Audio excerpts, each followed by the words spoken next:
Abramos, hermanos, la palabra de Dios. Lo hacemos en la carta a los Romanos, capítulo número 13.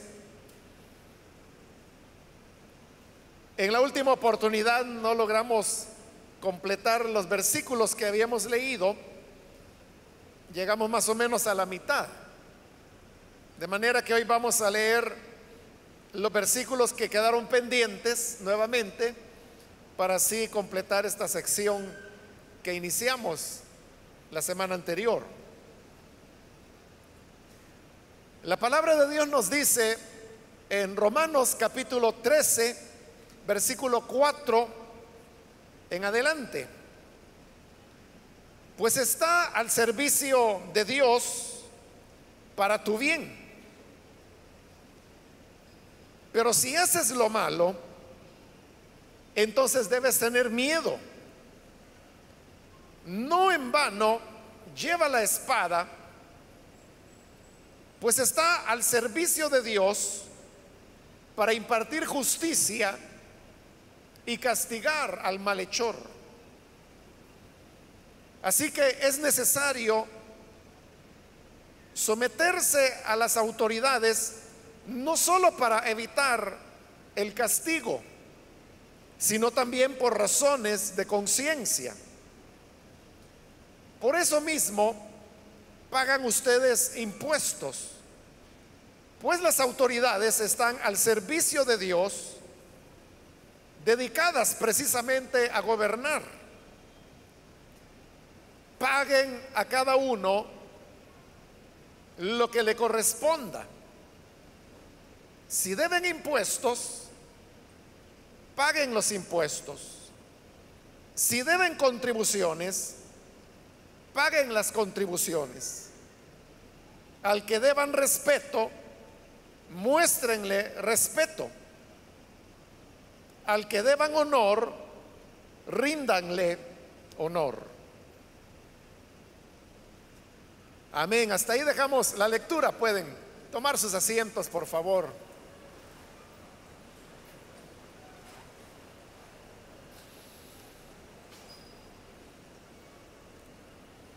La semana anterior, hermanos, cuando iniciamos el estudio de estos primeros 7 versículos del capítulo 13 de Romanos, decíamos que ellos forman una unidad compacta. Y decíamos que esta unidad cumple con todas las características de ser una adición, por las razones que explicamos en esa oportunidad, salvo por el hecho de que en todos los manuscritos que se tienen de Romanos, en todos estas palabras aparecen ahí.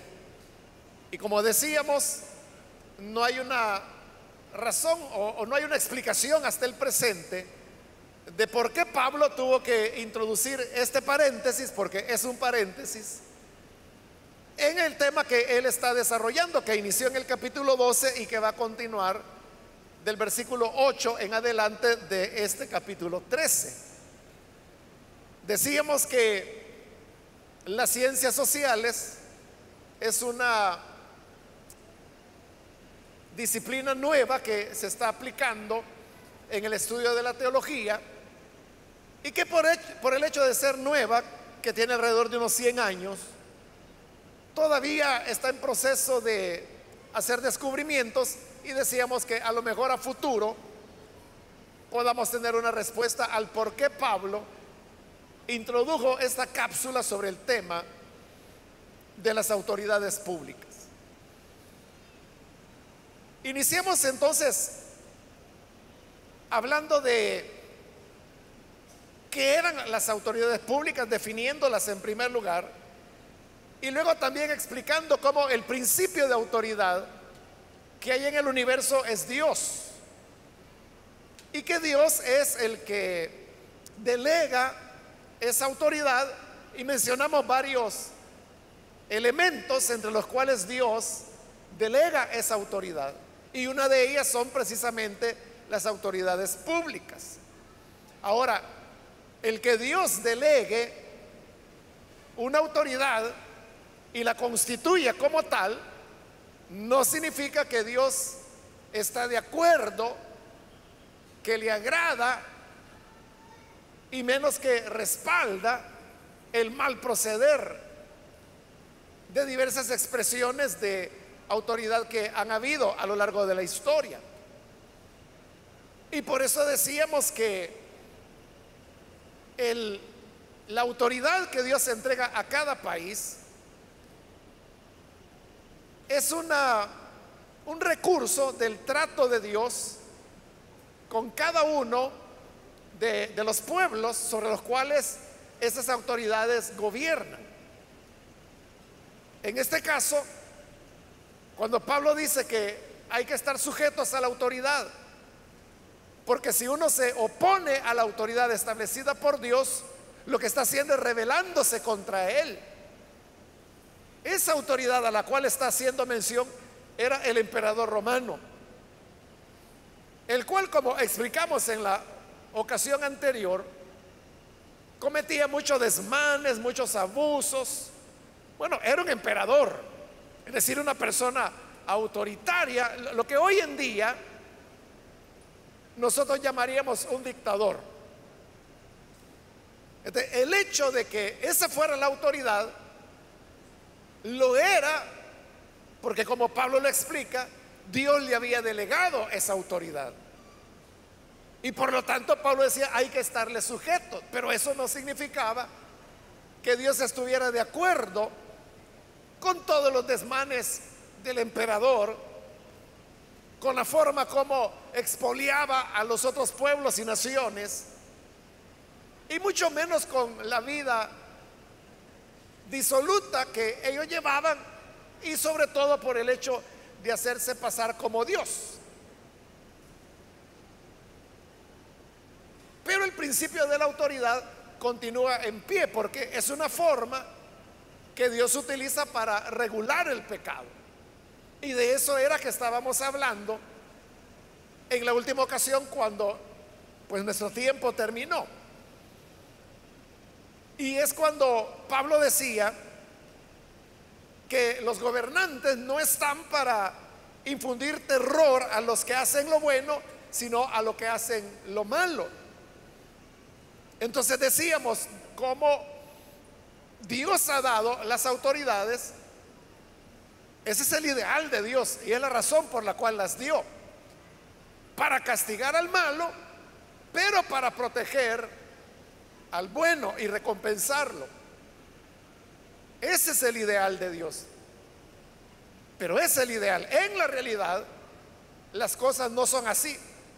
Pero que las cosas no sean así no significa que el creyente va a tomar una posición de rechazo hacia la autoridad.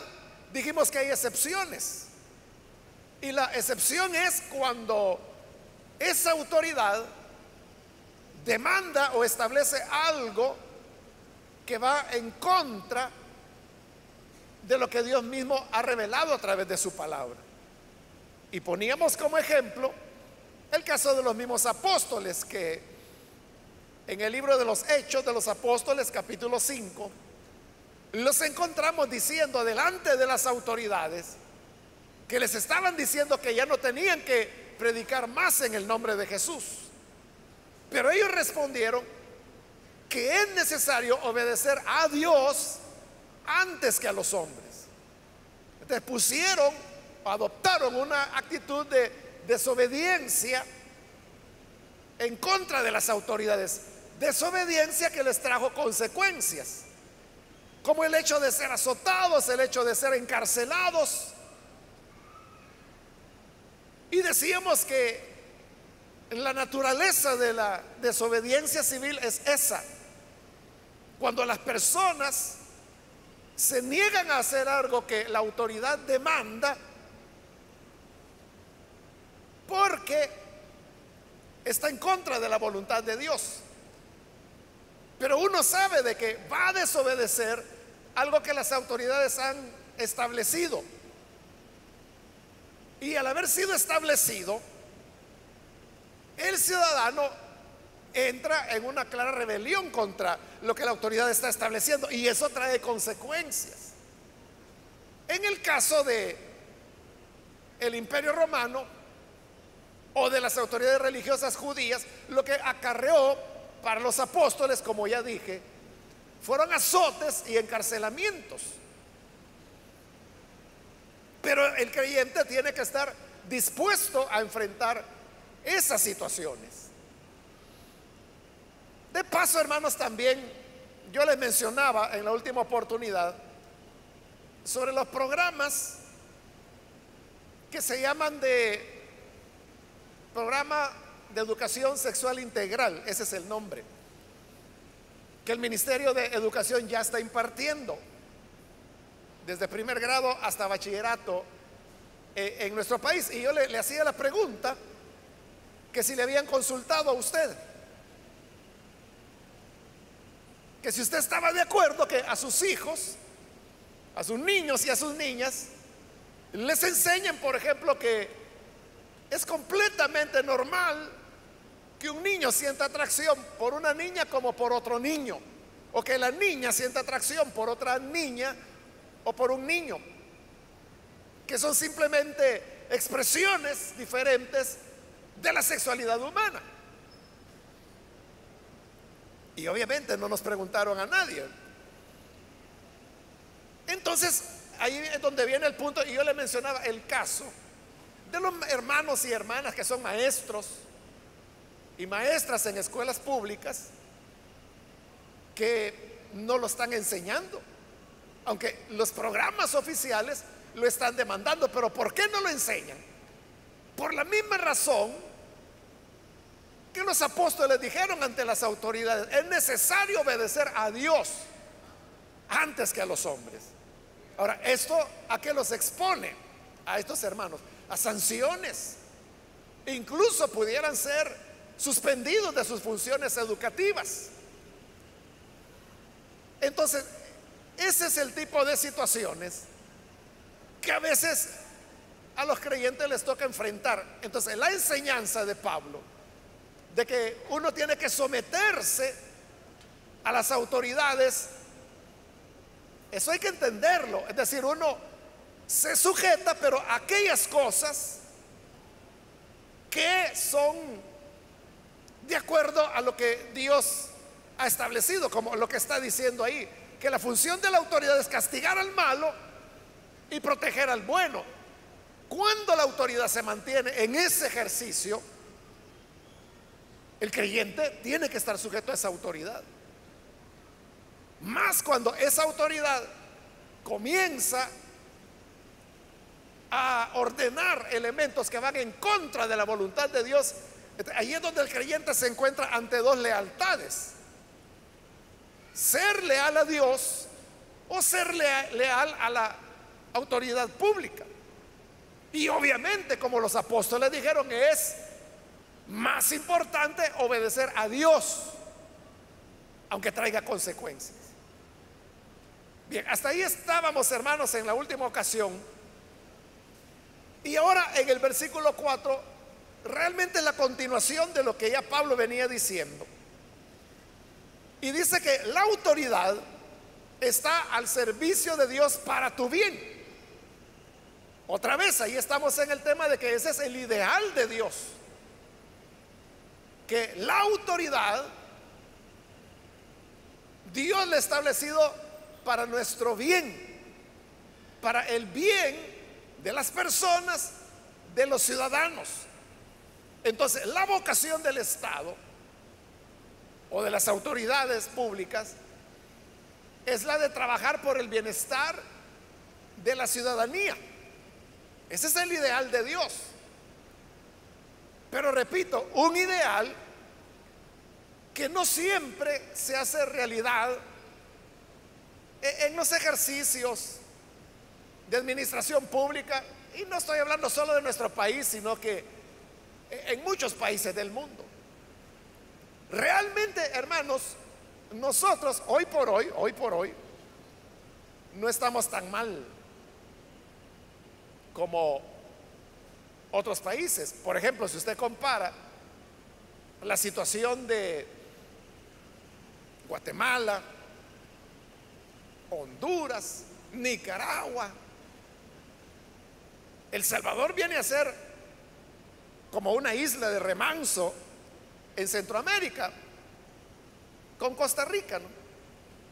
Entonces, cuando uno ve las agudas crisis que estos otros países centroamericanos tienen, nosotros estamos con bastante estabilidad, con instituciones democráticas bastante fortalecidas hoy por hoy. Entonces, estas instituciones establecidas deberían trabajar por el bien, que es lo que Pablo está diciendo ahí. Está al servicio de Dios para tu bien. Entonces, la autoridad pública, fíjese lo que Pablo está diciendo, está al servicio de Dios.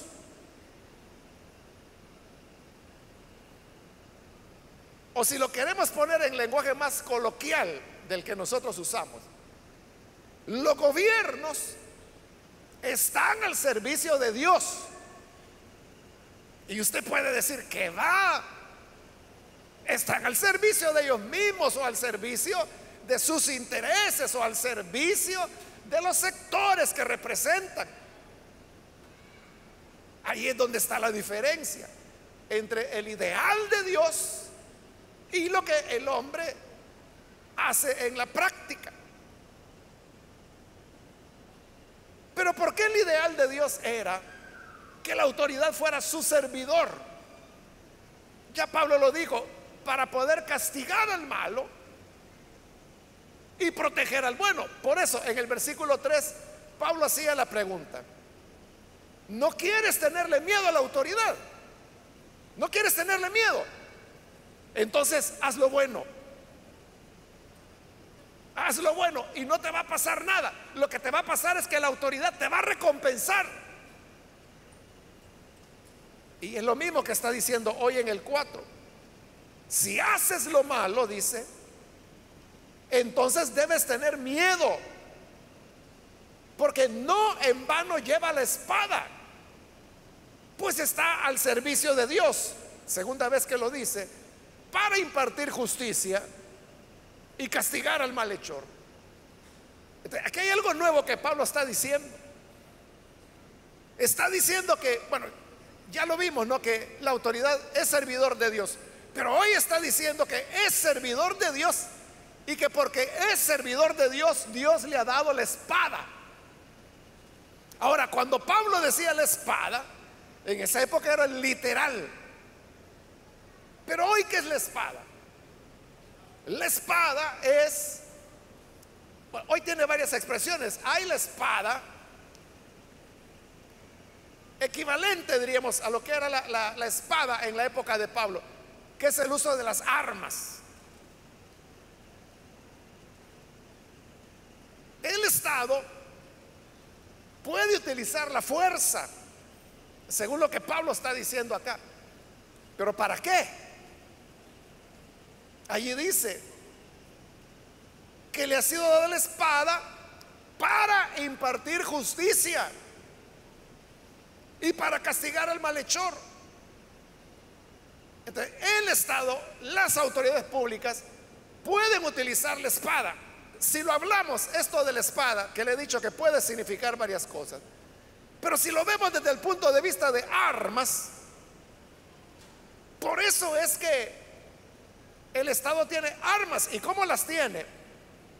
Las tiene en primer lugar en el ejército, las tiene en el caso salvadoreño, la policía también usa armas, nada más. Nadie más debería tener armas en el país. Ese es el ideal de Dios. Nadie más debería tener armas. Solamente, en el caso de nuestro país, digo, la Fuerza Armada y la policía, nadie más. Si eso fuera así, Imagínese, hermano, solo eso, ¿qué cambio haría en nuestro país? Nuestro país, donde el 70% de los asesinatos que se producen es con arma de fuego. Entonces, si la gente no tuviera armas de fuego, algunos, es que mire, si no tienen armas, aunque sea con garrote, van a matar. Sí, es verdad, pero el porcentaje va a disminuir grandemente. Es verdad, la maldad del hombre se la va a ingeniar. La maldad del hombre puede hacer, hermano, de un vaso, puede hacerlo arma. Un cuchillo que para lo que sirve es para picar zanahorias. La maldad del hombre lo puede utilizar para quitarle la vida a otra persona. Un vehículo puede ser un arma, un martillo, casi cualquier cosa, ¿verdad? Pero la gran diferencia es que los martillos se hicieron para clavar, los vasos se hicieron para beber, los cuchillos se hicieron para picar verduras, pero las armas se hicieron para quitar la vida. Esa es la gran diferencia. Pero la espada no solamente significa las armas, sino que es la autoridad, esa capacidad de fuerza, de poder que las autoridades públicas tienen y que se expresa hoy en las sociedades modernas en cosas como, por ejemplo, multas,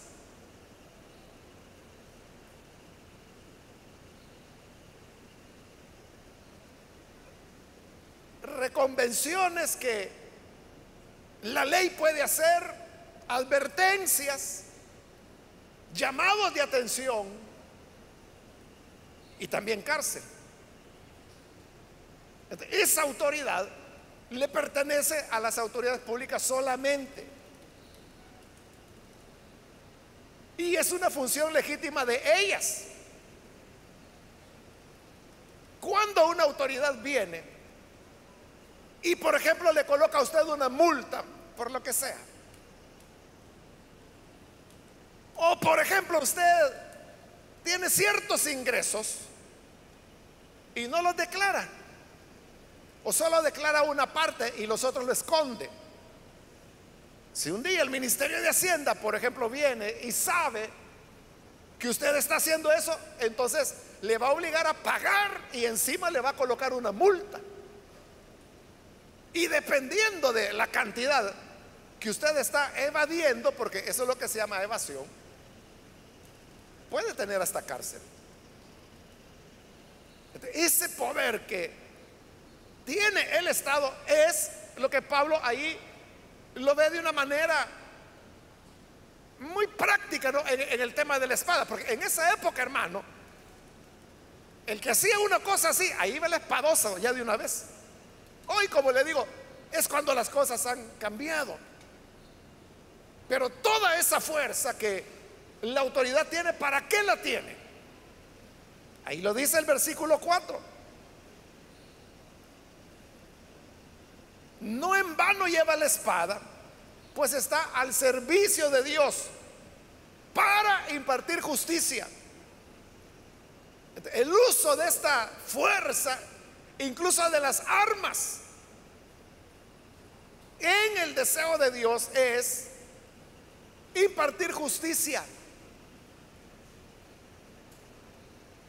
Ahora usted se puede poner a pensar, bueno, pero mire, ¿y cuándo las armas se han utilizado para impartir justicia? Usted sabe pues las muchas quejas que las personas tienen, en donde ese poder de la autoridad pública, como es la de detener a una persona, privarlo de libertad, esa es una acción de fuerza. Encerrarlo, por ejemplo, en un penal es una acción de fuerza. O sea, y no es cuestión que si quiere o no quiere.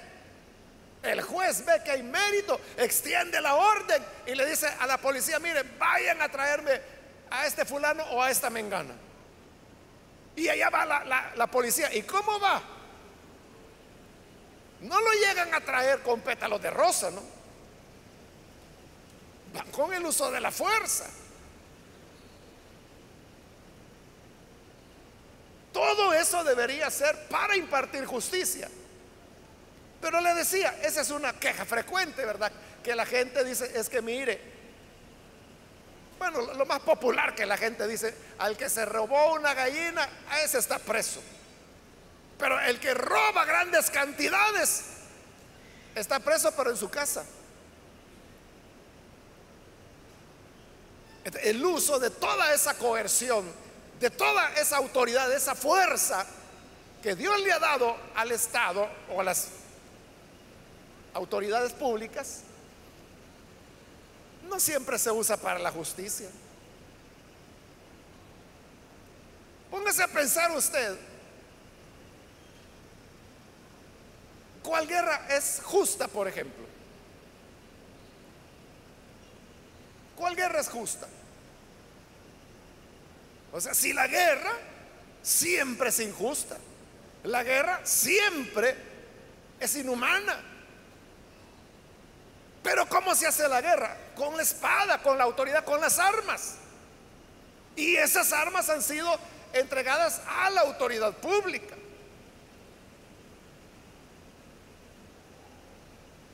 La gran pregunta es, ¿se está utilizando para la justicia o no?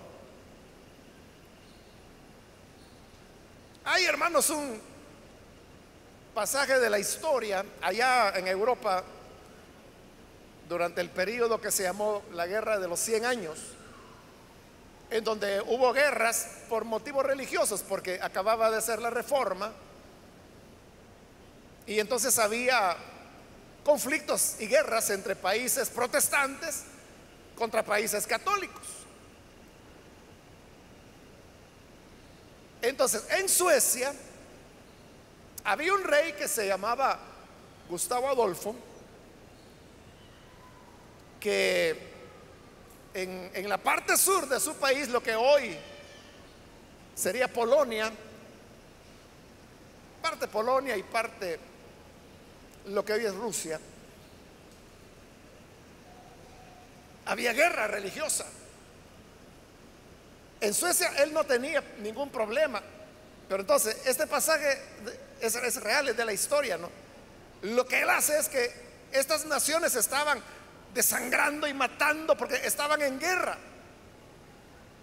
Entonces lo que hace el rey Gustavo Adolfo es que levanta su ejército, entra a estos países y los derrota a los dos. Y cualquiera podría pensar, bueno, si este invadió a estos otros dos países, se va a quedar con su riqueza, se va a quedar con sus tierras. Y eso es lo admirable del rey Gustavo Adolfo.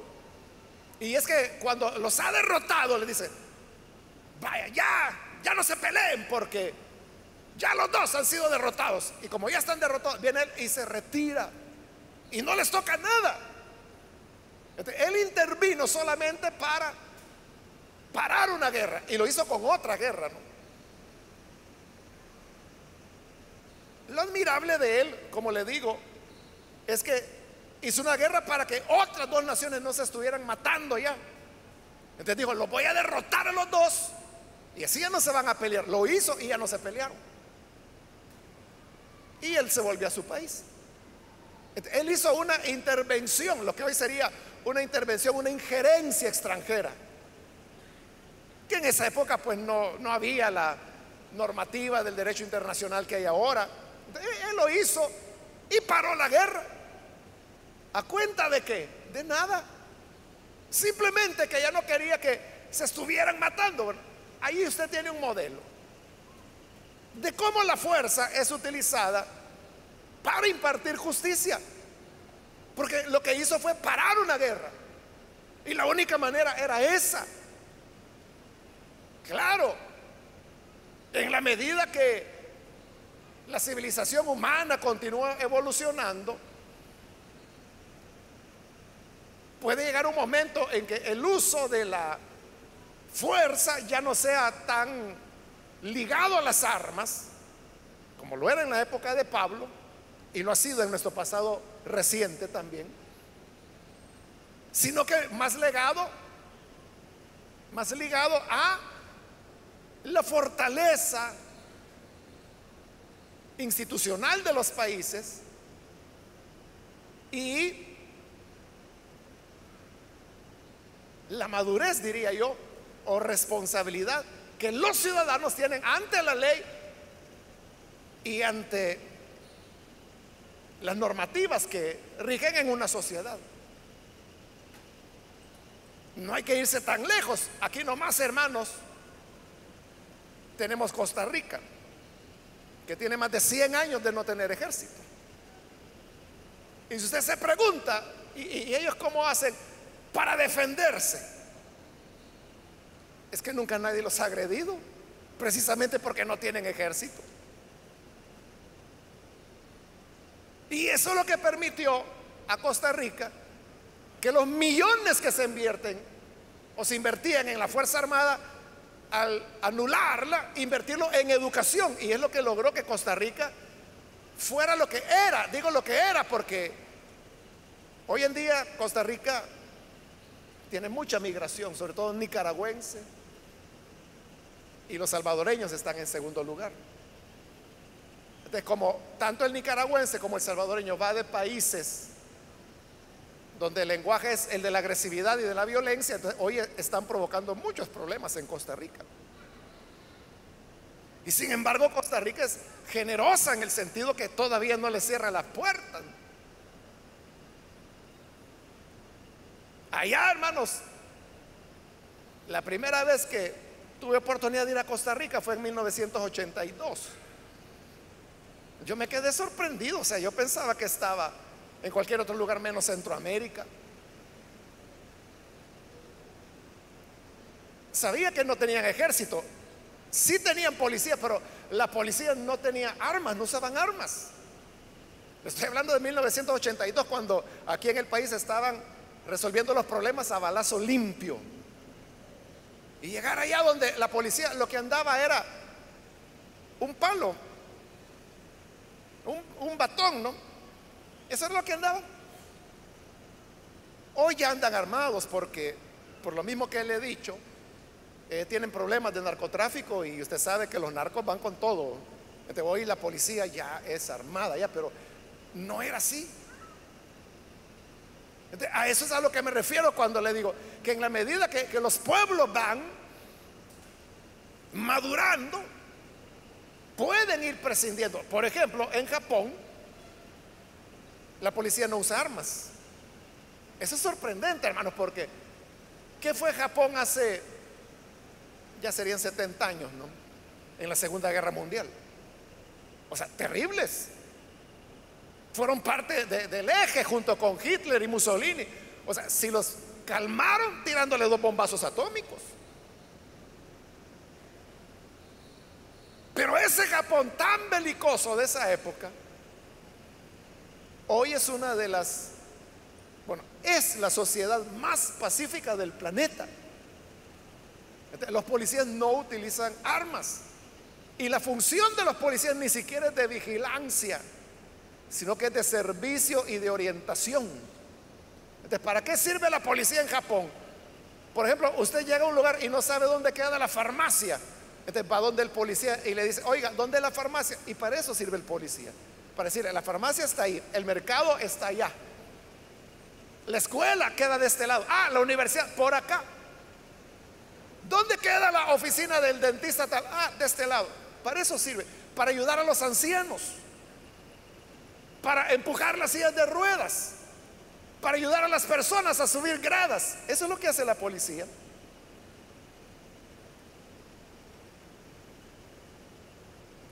Entonces ¿qué es lo que hace que esa gente se respete y vivan en la gran armonía japonesa? Es el respeto a la autoridad, a las leyes. En la medida que eso se va logrando, las medidas de fuerza de las autoridades públicas pueden ir desapareciendo.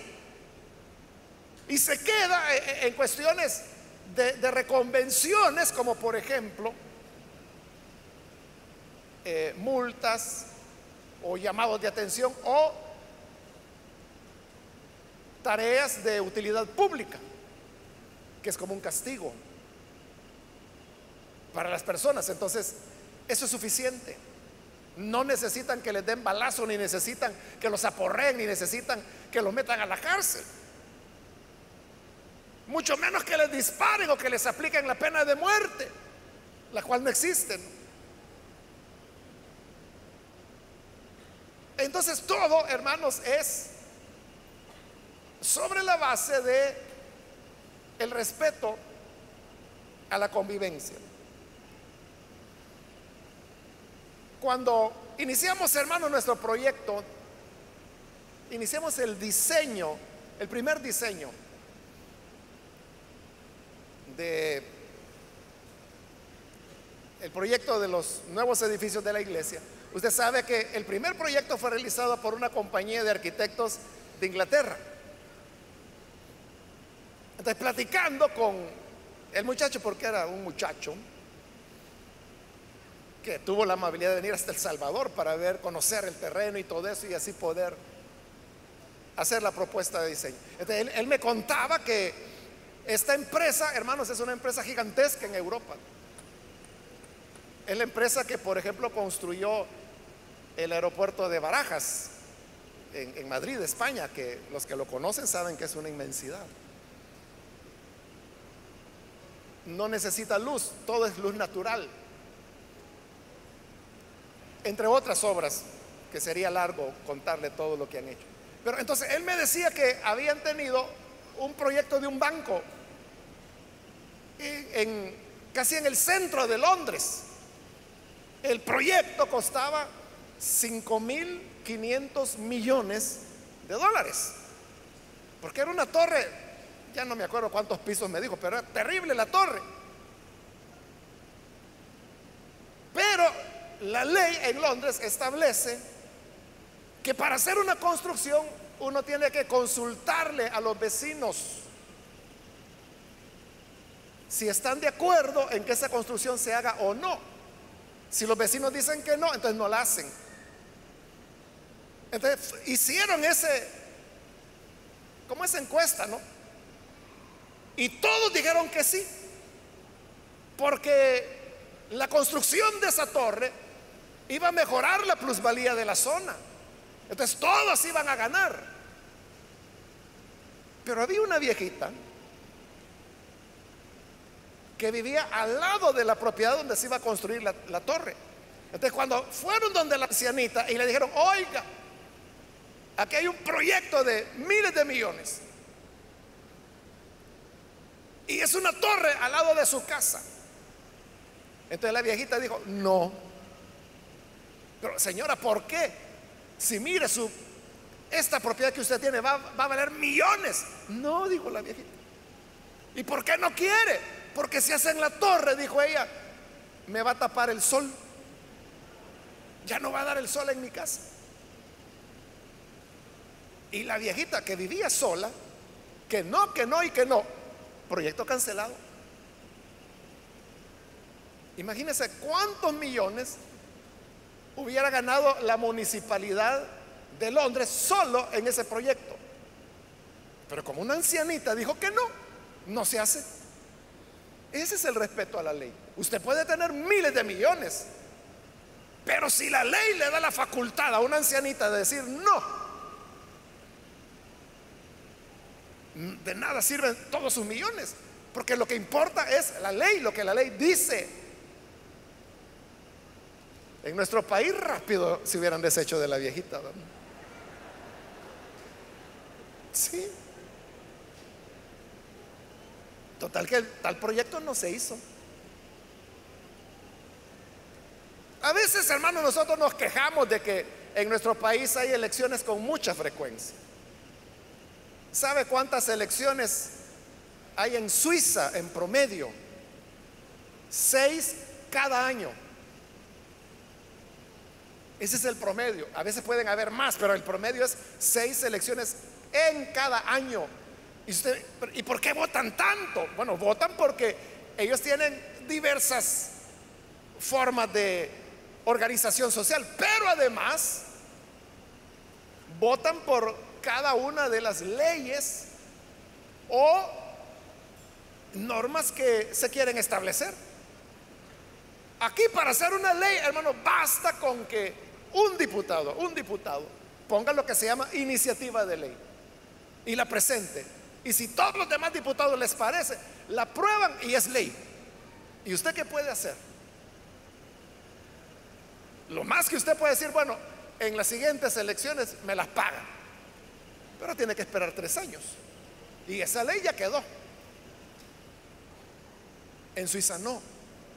Ellos pueden tener iniciativa de ley, pero cuando ya la tienen elaborada, entonces le dicen a los ciudadanos, miren, esto es lo que queremos aprobar, ¿qué dicen ustedes? Y la gente vota. Si la gente lo aprueba, quedó. Y si no, no. Y en cosas trascendentales, mire, hace un par de años, ¿no? Cuando en el Reino Unido se hizo la votación para, mire qué decisión trascendental, ¿no? Si Inglaterra continuaba como parte de la Unión Europea o se salía. Entonces toda la gente estaba muy confiada que la votación iba a ser que no se salieran. Pero los viejitos, porque fueron los ancianos, los ingleses ancianos, votaron que sí y ganaron. Y cuando ganaron, hermano, todo el mundo se asustó, porque todos estaban confiados que la mayoría de la población, y realmente así es, la mayoría de la población no quiere salirse de la Unión Europea, pero no fueron a votar. Y los viejitos que sí ganaron. El famoso Brexit, ¿no? Que es un lío, porque ¿cómo se salen ahora? Acaba de renunciar la primera ministra porque no logró construir un acuerdo para poder salir en términos honorables, digamos, de la Unión Europea, porque eso tiene costos altísimos. Y si uno pregunta, bueno, y entonces ¿por qué no repiten el plebiscito? Porque era una especie de plebiscito, ¿no? Porque no lo permite la ley inglesa. No pueden repetir la elección. Y le digo, mire, si la repitieran, ganaría el hecho de continuar en la Unión Europea. Entonces, ese es el respeto a las leyes. Aunque usted no lo crea, en nuestro país hay leyes así. Por ejemplo, nuestro proyecto de la construcción de los nuevos edificios de la iglesia tuvo que ser sometido a consulta de los pobladores alrededor del proyecto. Y si ellos decían no podíamos construir.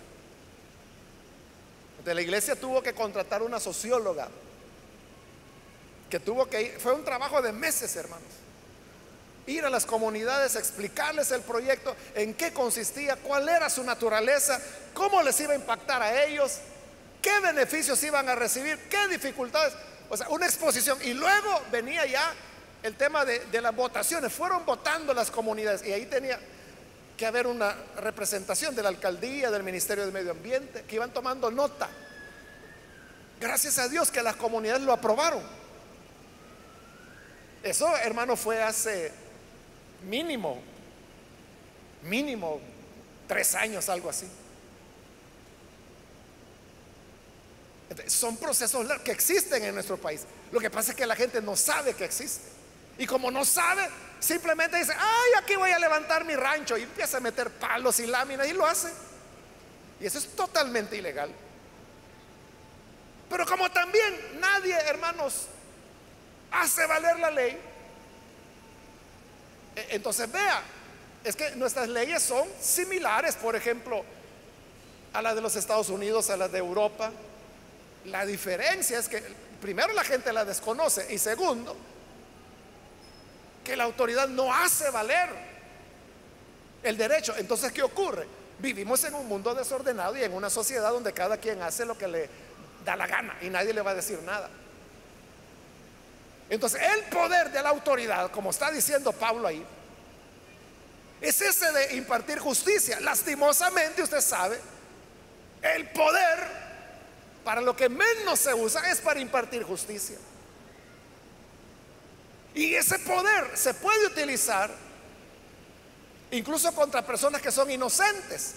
Lo contrario de lo que Pablo está diciendo así aquí, que es para proteger al bueno y castigar al malhechor. Pero a veces es al contrario, ¿no? Al bueno se le persigue y al malhechor se le deja libre. Ahora, esto no implica de que uno se va a rebelar contra las autoridades, pero sí es responsabilidad del creyente oponerse en todo aquello que va en contra del evangelio y de los principios de la palabra de Dios.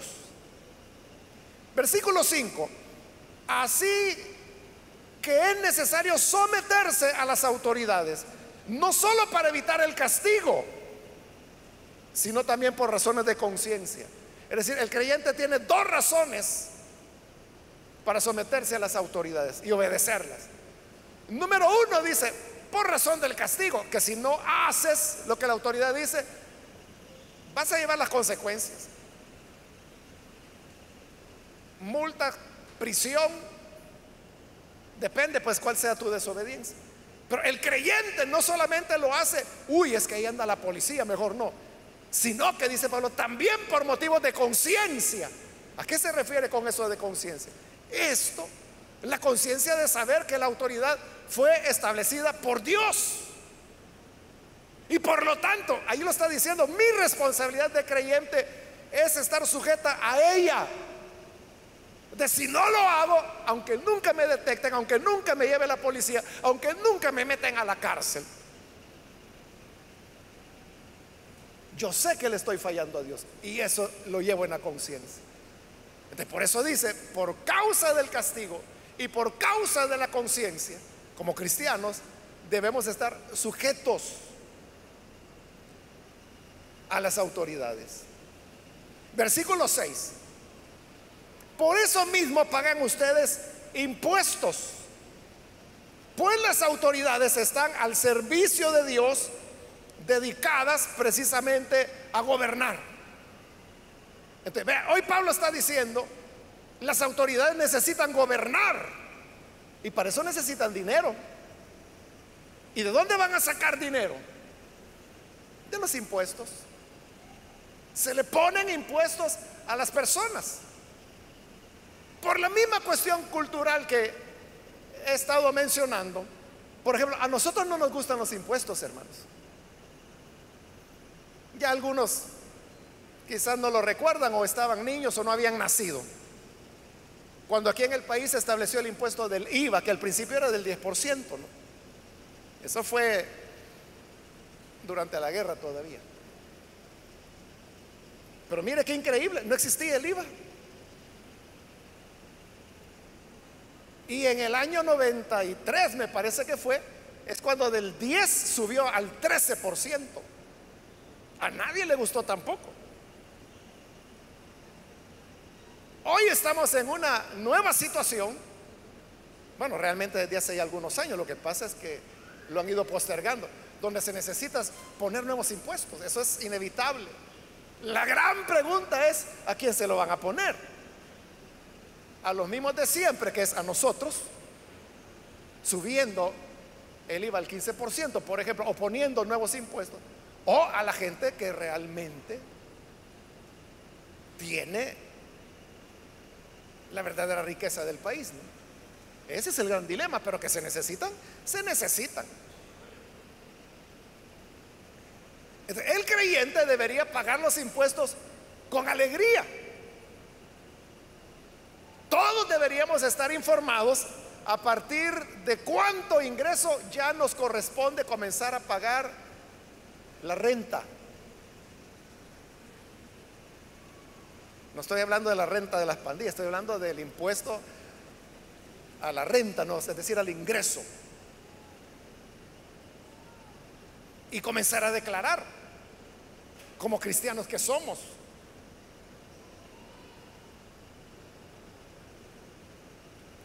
es algo que nosotros deberíamos hacer. Realmente, hermanos, el nivel de impuestos que se pagan en nuestro país es muy bajo. A veces nosotros nos alegramos porque decimos países así como Noruega, Finlandia, Suecia, Dinamarca, que son los países escandinavos. Ahí, hermano, es una maravilla la vida, ¿no? Es la mejor educación del mundo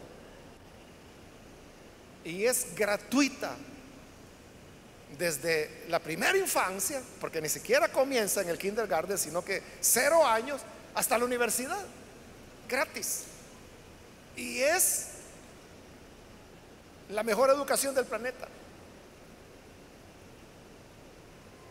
La atención médica es universal y gratuita. Y si usted me pregunta, ¿y cómo se paga eso? Los impuestos son sabrosos, hermano. 40%, 60% de impuestos. Imagínese eso. Que usted ganara $300.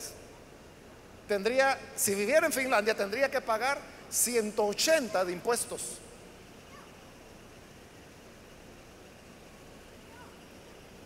Claro, todo lo demás lo tiene asegurado. Si hasta los presos reciben salario, de verdad, les pagan por estar presos. Están en prisión y el Estado les está dando un salario que no se los dan, pero es como una cuenta de ahorro. Digamos, si alguien está penado para 6 años, le están pagando mensualmente en una cuenta de ahorro. Cuando termina los 6 años, el Estado le entrega, vaya, aquí está lo que usted ganó por estar preso. Y ya la persona sale. Y con eso puede o vivir un tiempo mientras se encuentra un empleo o poner un negocio. ¿Y quién paga todo eso? Los impuestos de la gente.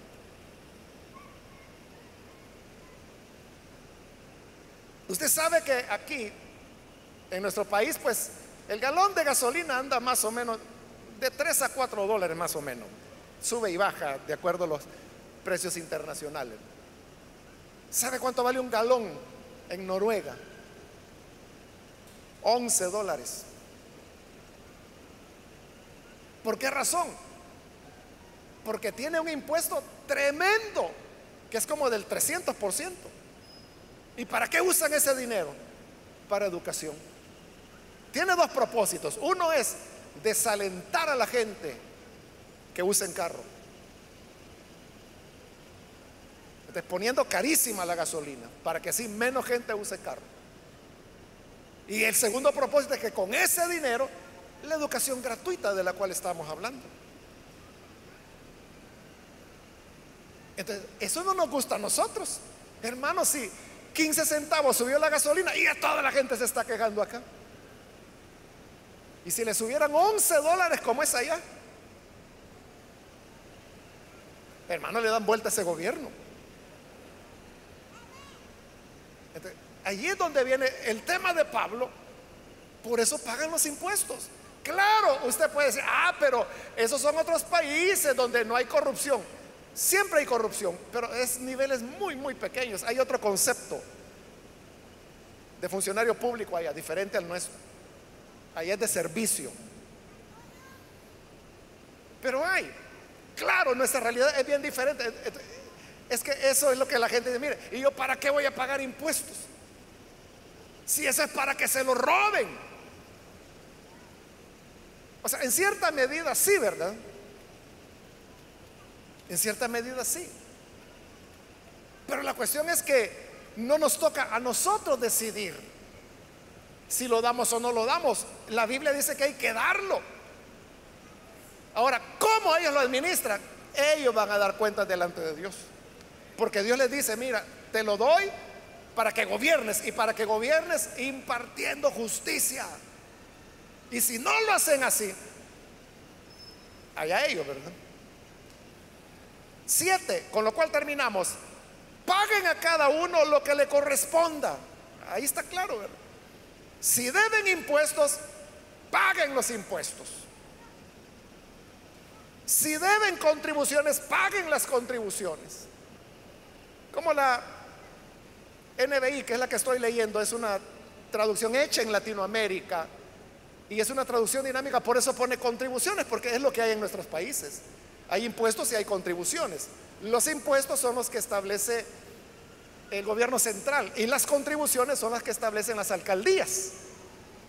Entonces la alcaldía le pide una contribución para agua, a veces para recolección de basura, para alumbrado público, para aseo de las calles, fiestas patronales. Son contribuciones, no son impuestos.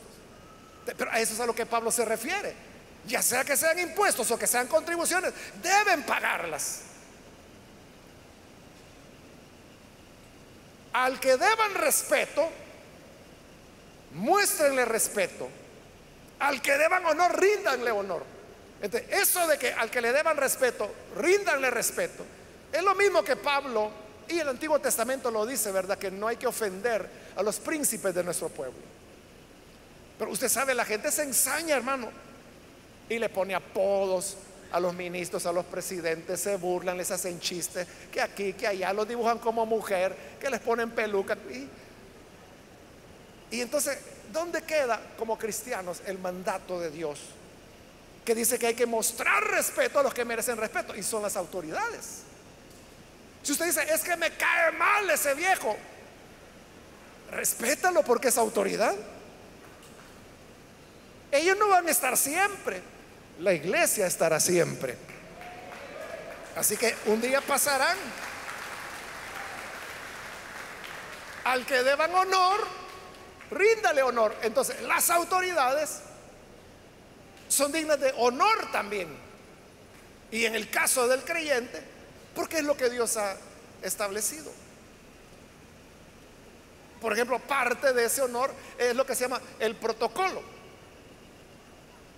El protocolo dice, por ejemplo, que si hay una reunión y de repente entra un presidente, puede ser el presidente del Ejecutivo, puede ser el presidente de la Corte Suprema de Justicia, puede ser el presidente de la Asamblea Legislativa, pero el protocolo lo que dice es que uno tiene que ponerse en pie. Todos tienen que ponerse en pie. Entonces normalmente lo que hace el presidente, que sea del poder que sea, es que saluda a las personas o entra directamente a su asiento, saluda a todos en general, y hasta que él se sienta, todos se pueden sentar. Ese es dar honor al que merece honor. Y usted puede decir, es que este viejo a mí se me hace que es ladrón, pero es la autoridad. Entonces, al que honor, hay que darle honor. O sea, esa es educación cívica, de la cual, hermanos, buena falta tenemos nosotros. Porque es bochornoso, es vergüenza ajena cómo el salvadoreño actúa ante autoridades que usted puede decir lo que quiera de ellos, que usted ni sabe, pero supongamos que es cierto. Aún si fuera cierto, dice que hay que darle honor al que merece honor, y la ley establece que hay que rendirles honor a ellos y seguir ese protocolo. Pero mi pueblo no entiende de razones. Pero quiera Dios que nosotros como creyentes sí entendamos lo que la palabra de Dios dice. Amén, hermanos. Vamos a cerrar nuestros ojos y vamos a inclinar nuestro rostro.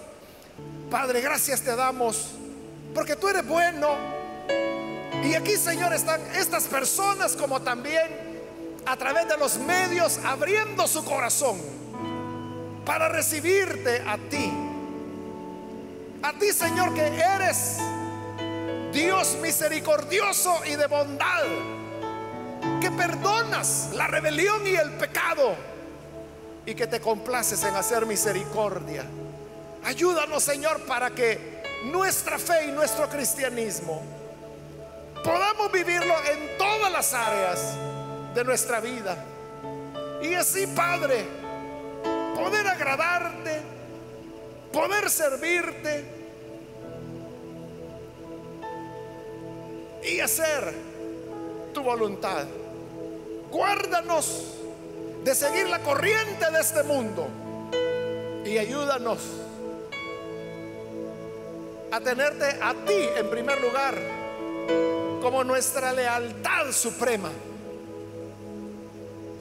y luego con las autoridades públicas, tal como tu palabra lo enseña. En el nombre de Jesús nuestro Señor lo pedimos. Amén y amén.